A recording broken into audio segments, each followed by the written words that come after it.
വിനീത് ശ്രീനിവാസൻ സംവിധാനം ചെയ്ത 2012 പുറത്തിറങ്ങിയ സിനിമയാണ് തട്ടത്തിൻ മറയത്ത്. നിവിൻ പോളി നായകനായി എത്തിയ ചിത്രത്തിൽ ഇഷ തൽവാർ ആയിരുന്നു നായികയായി എത്തിയത്. ചിത്രം തിയേറ്ററുകളിൽ വൻ വിജയമായിരുന്നു.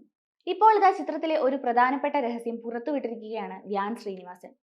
ചിത്രത്തിൽ നിവിൻ പോളിക്ക് പകരം മറ്റൊരു നടനെയാണ് നായകനായി തീരുമാനിച്ചതെന്നും അദ്ദേഹം പറഞ്ഞു. മലർവാടി ആർട്സ് ക്ലബ് എന്ന ചിത്രത്തിനു ശേഷം അടുത്ത സിനിമ ഒരു റൊമാൻറ്റിക് ചിത്രം എടുക്കാമെന്നാണ് തീരുമാനിച്ചതെന്നും ധ്യാൻ കൂട്ടിച്ചേർത്തു. മലർവാടിയിൽ പ്രേക്ഷകർ കൂടുതൽ പറഞ്ഞത് ഫഹദിന്റെ പെർഫോമൻസ് ആയിരുന്നു. അതുകൊണ്ട് തന്നെയാണ് ഫഹദിനെ നായകനാക്കാൻ തീരുമാനിച്ചത്.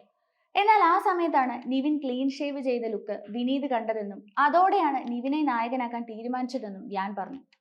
ഫഹദ് നായകനായിരുന്നെങ്കിൽ അയാളുടെ റേഞ്ച് മറ്റൊന്നായേനെ.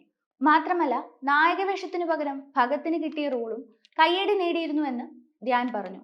തന്റെ പുതിയ ചിത്രമായ ID ദി ഫേക്കിന്റെ പ്രൊമോഷനുമായി ബന്ധപ്പെട്ട് ജാങ്കോ സ്പേസ് ടിവിയോട് സംസാരിക്കുകയായിരുന്നു അദ്ദേഹം. വിനീത് ശ്രീനിവാസന്റെ കരിയറിലെ തന്നെ ഏറ്റവും മികച്ച സിനിമകളിലൊന്നായിരുന്നു തട്ടത്തിൻ മറയത്ത്. ഒരു ഹിന്ദു മുസ്ലിം പ്രണയകഥ പറഞ്ഞ ചിത്രം പ്രേക്ഷകർ ഇരുകൈയും നീട്ടി സ്വീകരിച്ചിരുന്നു. ചിത്രത്തിൽ എടുത്തു പറയേണ്ടത് സിനിമയുടെ മ്യൂസിക് തന്നെയായിരുന്നു.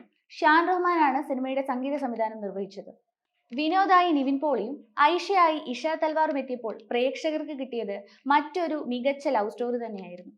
ഒട്ടും ലാഗ് ഇല്ലാതെ പ്രേക്ഷകർക്ക് കാണാൻ പറ്റിയ ഒരു സിനിമ കൂടിയായിരുന്നു തട്ടത്തിൻ മറയത്ത്. ചിത്രത്തിലുള്ള എല്ലാ കഥാപാത്രങ്ങളും അവരവരുടെ റോളുകൾ മികച്ചതാക്കി എന്ന് വേണം പറയാൻ. അജു വർഗീസ്, മനോജ് കെ ജയൻ, ശ്രീനിവാസൻ, ഭഗത് തുടങ്ങിയവരാണ് മറ്റു കേന്ദ്ര കഥാപാത്രങ്ങളെ അവതരിപ്പിച്ചത്.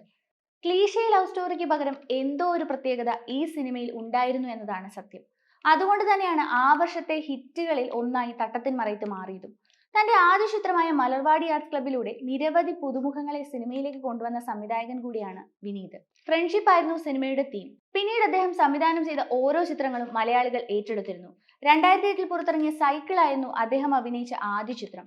സിംഗറായി വന്ന അദ്ദേഹം നടനും സംവിധായകനുമൊക്കെ ആയപ്പോൾ ബെസ്റ്റിൽ കുറഞ്ഞതൊന്നുമല്ല സിനിമയിലേക്ക് നൽകിയത്.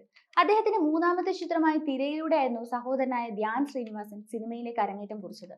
പിന്നീട് ജേക്കബിന്റെ സ്വർഗരാജ്യം, ഹൃദയം, വർഷങ്ങൾക്ക് ശേഷം എന്നീ ചിത്രങ്ങളും സംവിധാനം ചെയ്തു. ഈ ചിത്രങ്ങൾക്കും മികച്ച പ്രതികരണങ്ങൾ ലഭിച്ചിരുന്നു. എത്രയൊക്കെ സിനിമകൾ അദ്ദേഹം സംവിധാനം ചെയ്താലും തട്ടത്തിൻ മറയത്ത് എന്ന ചിത്രത്തിനോട് പ്രേക്ഷകർക്ക് എന്നും ഒരു അടുപ്പമുണ്ടെന്നതാണ് യാഥാർത്ഥ്യം. കൂടുതൽ വാർത്തകൾക്കായി B4 Blaze ഫോളോ ചെയ്യൂ, സബ്സ്ക്രൈബ് ചെയ്യൂ.